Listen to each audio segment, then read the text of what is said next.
கன்னியாகுமரி மாவட்டம் கிள்ளியூர் சட்டமன்ற தொகுதி வழியாக கேரளாவுக்கு கனிம வள கடத்தல் லாரிகள் செல்வதை சட்டமன்ற உறுப்பினர் ராஜேஷ்குமார் அவர்கள் ஏன் தடுத்து நிறுத்தவில்லை, அதற்கான நடவடிக்கைகளை ஏன் எடுக்கவில்லை என்கிற கேள்வியை நம்ம நேரடியாகவே அண்ணன் ராஜேஷ்குமார் அவர்களை நோக்கி எழுப்பியிருந்தோம். அதுக்கு நேரடியாக பதில் சொல்ல திராணி இல்லாத ராஜேஷ்குமார் அவர்கள் அவருடைய ஆதரவாளர்கள்ட்ட ஏதோ எழுதி கொடுத்து பேச வச்சு அனுப்பியிருக்கிறாரு. அவங்க பேசுறது பார்த்தா உண்மையிலேயே இவங்க கிள்ளியூர் தொகுதியில் தான் இருக்கிறாங்களாங்கிற கேள்வியும் சந்தேகங்களும் தான் எழுது. எங்கிருந்து எங்கு கனிம வளங்களை கடத்தப்பட்டது என்று அவர் ஃபர்ஸ்ட் நல்ல போல அறிந்திருக்க வேண்டும். எந்த வழியாக போகுதுன்னு தானே உங்களுக்கு தெரியணும். ராஜேஷ்குமார் அவர்களே, கொஞ்ச நாள் முன்னாடி கிள்ளியூர் சட்டமன்ற தொகுதிக்குட்பட்ட கோழிவிளை பகுதியில் டாஸ்மாக் கடைக்கு எதிராக போராட்டம் நடத்தினீங்க இல்லையா, உண்ணாவிரத போராட்டம். அந்த கோழிவிளை பகுதியில் இருக்கக்கூடிய சோதனை சாவடிகளை கடந்து தான் ஒவ்வொரு நாளும் பல நூற்றுக்கணக்கான கனிம வள லாரிகள் கேரளாவுக்கு செல்கிறது. நானே உங்களுக்கு ஆதாரம் கொடுக்குறேன்.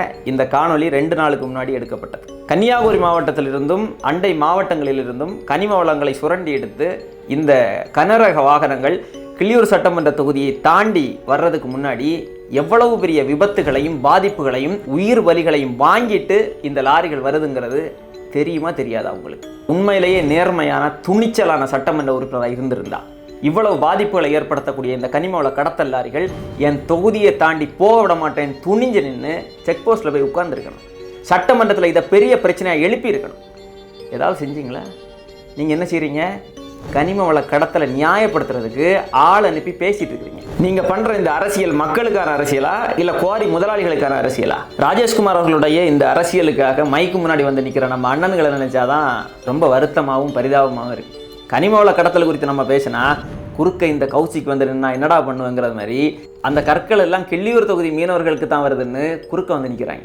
மீனவர்களுக்கு பயன்படக்கூடிய இந்த கற்களை கொண்டு வந்து மீனவர்களை காப்பாற்றும் விதமாக நடந்த ஒரு திட்டத்தினை அவர் தவறுதலாக புரிந்து கொண்டு தவறுதலாக மக்களை திசை திருப்பும் எண்ணத்தை அண்ணே திசை திருப்புறதுனா இல்லை, உங்களை நம்ப வச்சு ஏமாத்திட்டு இருக்கிற உங்கள் அண்ணன் ராஜேஷ்குமார் தான் திசை திருப்புறாரு. கிள்ளியூர் தொகுதி வழியாக வர்ற கல்லு லாரி எல்லாம் நம்ம கடற்கரைக்கு வந்திருந்தோன்னா நம்ம தேவைகள் எல்லாம் எப்போ பூர்த்தி செய்யப்பட்டிருக்குமே. ஆனால் இங்கே பூர்த்தி செய்யப்பட்டதெல்லாம் அதானியினுடைய விழிஞ்சம் துறைமுகம் தானே. விழிஞ்சம் எப்போன்னே கிள்ளியூர் தொகுதிக்குள்ளே வந்துச்சு. களியக்காவளை பக்கம் இருக்கிற கோழிவள சோதனை சாவடி தாண்டி போகிற கனிம வள லாரிகளெல்லாம் எங்கே போய் சேரும்னு இங்கே இருக்கிற சின்ன குழந்தைகிட்ட கேட்டாலே தெரியும்.